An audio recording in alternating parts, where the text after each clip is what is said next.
This is Mike Fink, and I'm here with Brad from Enumclaw, Washington, with the Evangelical Free Church called The Summit. And so this is your first time down here, right, Brad? Yes, sir. Great. And you had some objectives when you came down here and wanted to have an effective mission trip. Just tell us briefly about your experience down here in Mexico. Well, I think that one of the things that was really kind of unique to us was just how overwhelming everybody felt as an attraction to those children.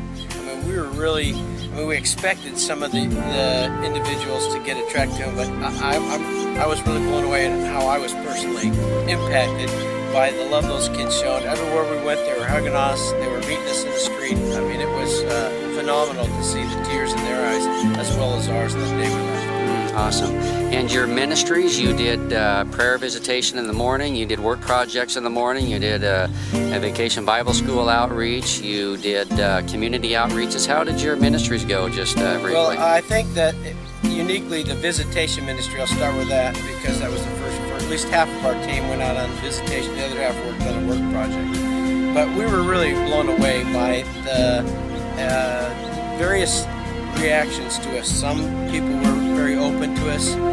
One lady even invited us into her home.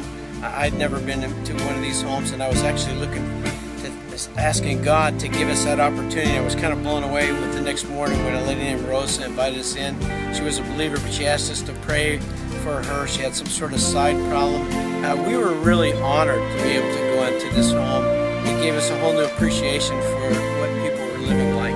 We could see the outside, but to see the inside and to be welcomed in like that was a unique experience. We had several people actually commit their lives to Christ while we were on the trail, walking through the neighborhood, and it was just, you know, although we couldn't speak the language very clearly, we could sense the presence and the power of the Holy Spirit and the work that He was doing in the lives of these people. And then you did a building project in the morning with part of your team, and what did you do and how'd that go? Well, actually that was Roger, my associate pastor, and he led the team, or him and Tammy led the team there, and they worked on a project and they built a roof for this pastor's home. And I have to tell you, they worked hard and they knocked the whole thing out in the 1 week period. But their work project, they worked a little different, and I think that all of them would say they were impacted by how overwhelmed they felt that this was a pastor's home that they were working on. Okay, and then your vacation Bible schools, you did that. Yeah. Okay, and you were a smaller team, we should say, but you had how many children? Yeah, we had 7 people total in our team, but we at the first night was just maybe 20 children, and then we finished about 37 or 40. I lost track. They were kind of it was a controlled chaos.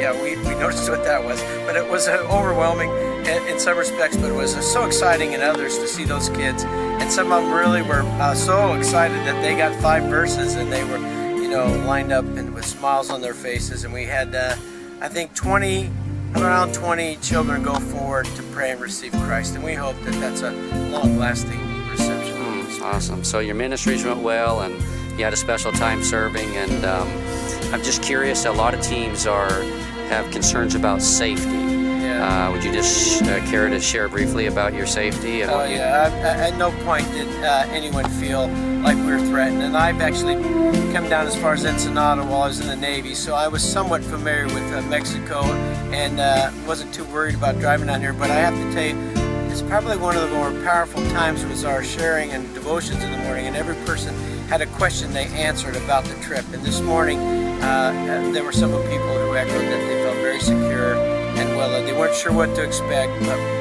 in the end, they felt very safe and would love to come back. So your drive down was safe and no problems there, and then walking the community, the streets. I mean, it was just a rural, farming, humble communities. Very humble existence. These people were extremely warm to us, and we really felt blessed to be here. So as your first time, Brad, there might be some other youth pastors or leaders or that might be considering a mission trip down here to Mexico.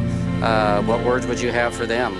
Well, I'd say if safety is your concern, if that's stopping you, you need to just, you know, I mean, come on down. You're going to find that you'll be blown away by just the roads are open. There's cars up and down them. it is a safe trip.